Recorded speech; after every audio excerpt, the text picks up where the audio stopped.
l'univers, dans son infinité silencieuse, obéit à un ensemble strict de lois fondamentales.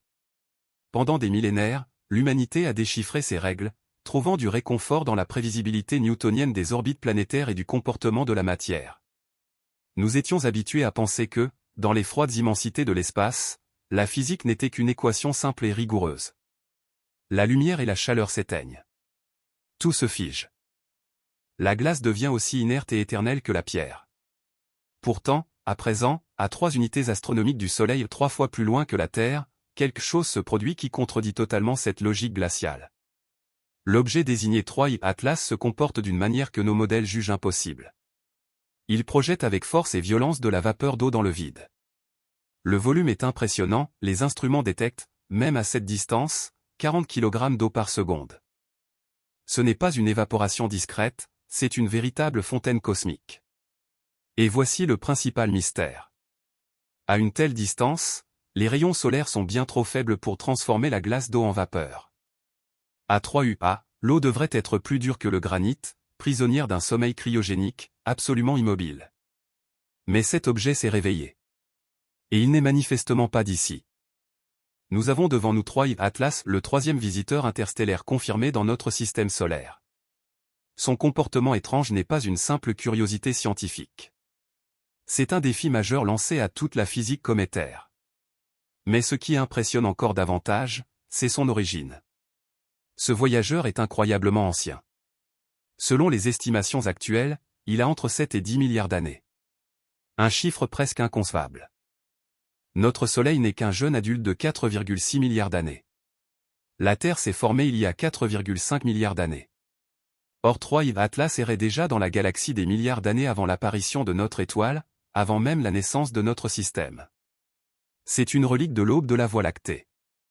Sa découverte, comme tant de grandes découvertes, a commencé par une anomalie à peine perceptible lors d'un balayage nocturne ordinaire.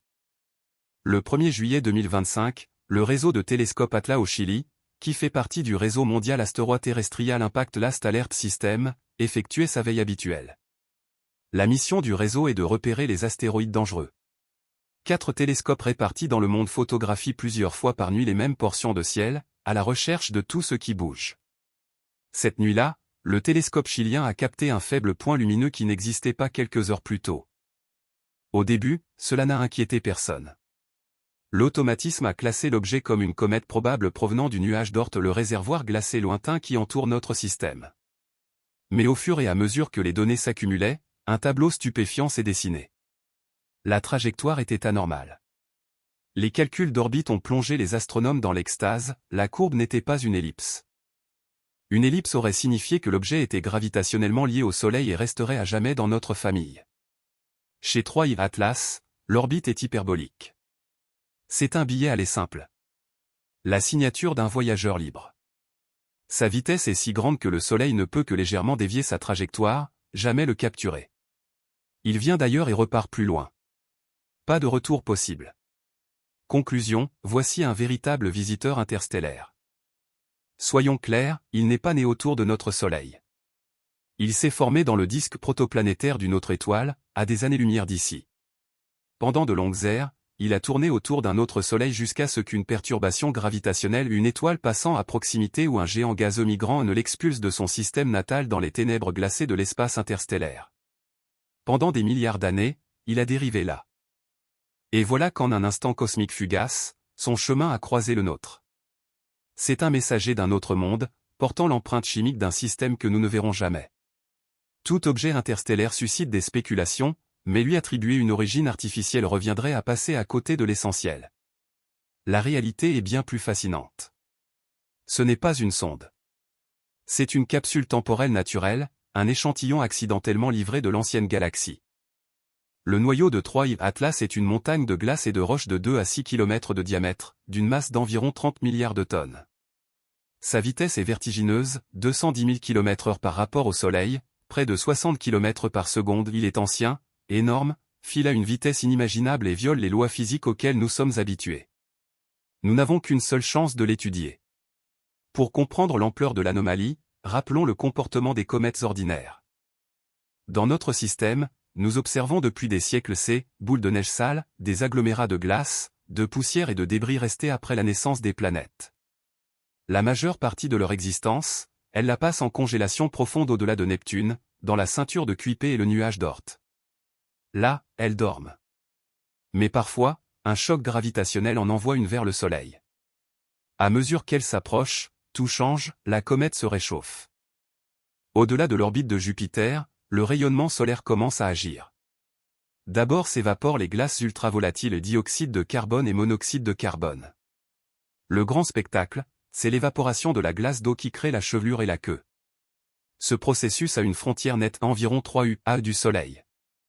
À l'intérieur de cette ligne de gel, l'énergie solaire est suffisante pour rompre les liaisons des molécules d'eau et expulser la vapeur.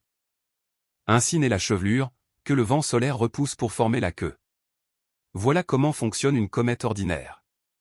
3 Atlas aurait dû obéir aux mêmes règles. Pourtant, en octobre 2025, alors qu'il se trouvait exactement à la limite des 3 UA, il a manifesté une hyperactivité. Le débit d'eau était tel qu'on aurait dit l'objet beaucoup plus proche du Soleil. La confirmation est venue de l'orbite, grâce à l'observatoire NASA Neil Gehrels Swift.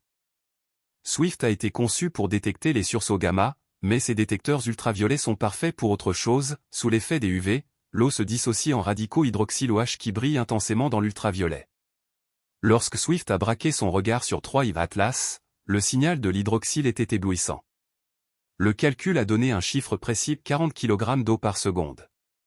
Soit 3,5 millions de kilogrammes par jour. Un processus géologique sur un corps large de quelques kilomètres seulement. Et cela a duré des mois. Problème, la physique ne colle pas. À 3 UA, la lumière solaire ne fournit que 11% de l'énergie reçue à l'orbite terrestre. Un flux aussi faible est insuffisant pour 40 kg par seconde, l'équilibre énergétique est rompu. Les scientifiques étaient perplexes. Le docteur Denny Bodwitt, Université d'Auburn, a déclaré ouvertement « Nous ne nous attendions pas à une telle activité à une telle distance. » Cela remet en question nos idées sur l'activation des comètes. Des hypothèses ont émergé. La première, l'eau ne s'évapore pas en surface mais est éjectée sous forme de petits grains de glace qui s'évaporent ensuite dans le vide. Il faudrait alors un puissant moteur pour expulser ces grains. Sur les comètes ordinaires, ce moteur est la sublimation du CO et du CO. Il passe à l'état gazeux à bien plus basse température. La pression sous la croûte l'a fait exploser, projetant poussière et glace d'eau. Ce fut la version principale. 3 Atlas est incroyablement riche en gaz ultravolatil. Pour vérifier, il fallait une analyse chimique du gaz. La spectroscopie est l'outil roi.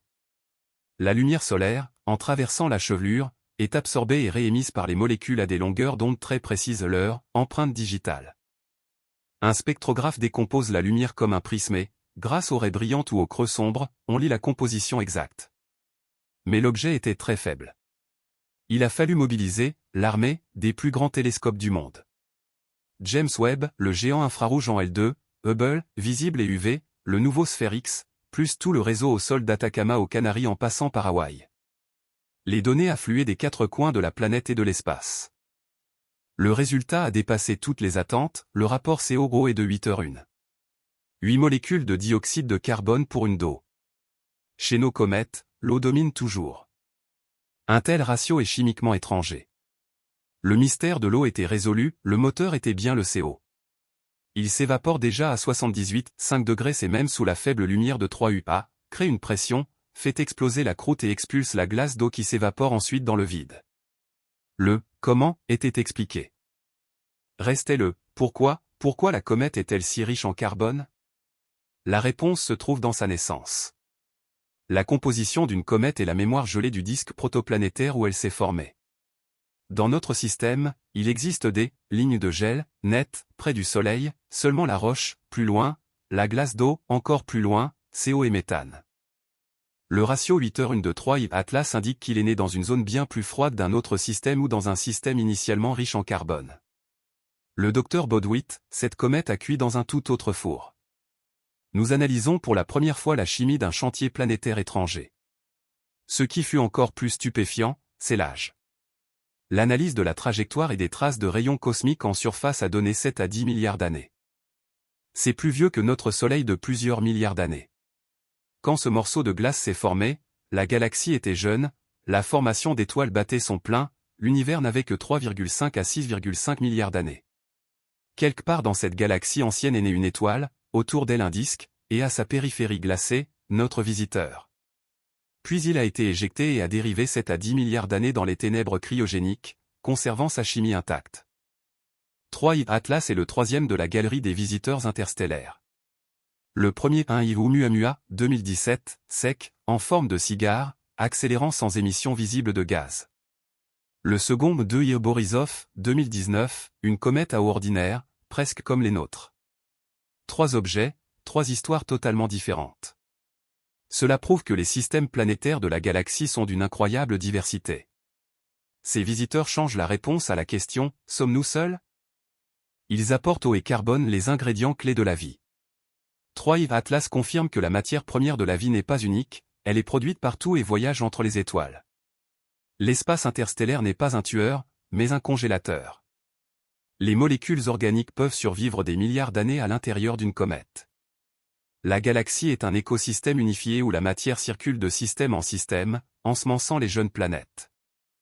L'étude de 3 Atlas a été un triomphe de la coordination mondiale, télescope terrestre, Hubble, JWST, Swift, et même les orbiteurs martiens Mars Express et TGO l'ont photographié depuis la planète rouge, la première astronomie interplanétaire en action. Nous n'avons pu que regarder. Le rattraper et prélever un échantillon est impossible, la vitesse est trop grande, le delta est prohibitif, la fenêtre est fermée. Mais cet échec a été un catalyseur. N est la concept D, intercepteur rapide. La mission ESA Comet Interceptor est déjà en préparation, l'appareil attendra en L2 et, quand Vera Rubin découvrira un nouvel objet, il foncera à sa rencontre. À présent, 3 Atlas s'éloigne. Bientôt son activité s'éteindra, il franchira l'orbite de Neptune, puis la ceinture de Kuiper et disparaîtra pour toujours dans les ténèbres interstellaires. Pour le cosmos, sa visite n'est qu'un instant. Pour nous, c'est un événement d'époque. Nous sommes la première génération à étudier non seulement notre propre système, mais aussi la chimie de mondes étrangers. 3 Atlas a montré que la galaxie est plus diverse, la vie plus probable, et que nous faisons partie d'une immense histoire interconnectée. Le prochain visiteur est déjà en route. Cette fois, nous serons prêts.